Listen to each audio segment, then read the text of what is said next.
Manuel was tripping with his friends one night at the beach on Tybee Island, and they sat around a bonfire licking at the waves and shooting some wine. The fire was nice, and the sound of the water was nice, and the darkness was also pretty nice.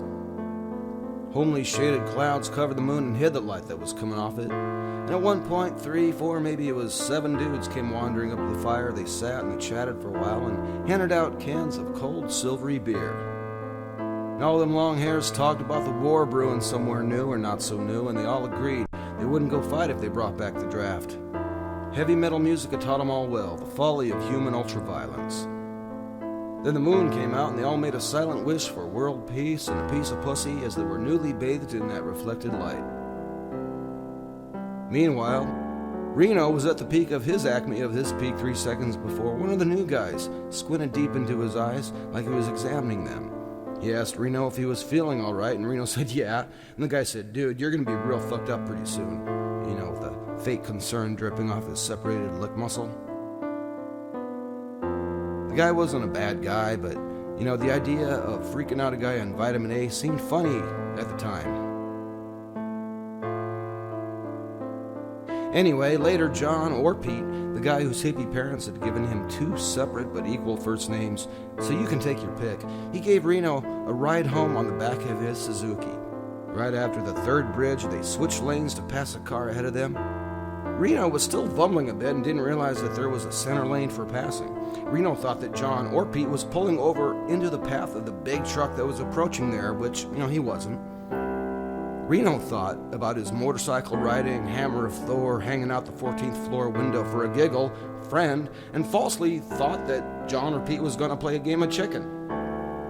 A rush of adrenaline thought exploded like Chinese fireworks in his brain, and Reno felt suitably convinced that John or Pete was going to kill both of them. He would cut it too close, and the big, high-velocity truck would have its way with the small, high-velocity motorcycle, and 2 comically vulnerable bags of warm wet meat were going to end up mangled and ruptured. The grill of the truck, the bike, and the highway that looked like some avant-garde painting by some hot new talent. The best and the worst of the happy sunshine was over for Reno, but the after effects of the chemicals were still pretty noticeable. And time stopped momentarily while Reno faced the young fates. "I'm gonna die. I'm gonna die. I'm gonna die," he said to himself in his brain 1,000 times in all the different funny voices he could think of.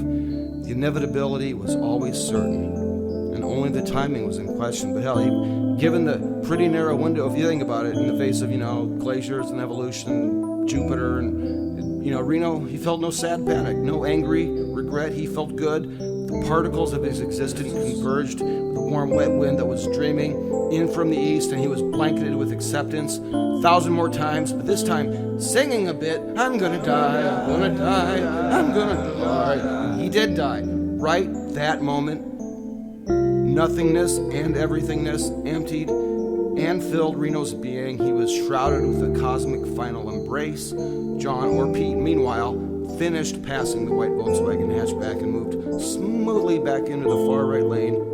The truck and its driver and a hooker went ahead to behind, and the 4 of them each went on to their respective unknown fates. And Reno was dead.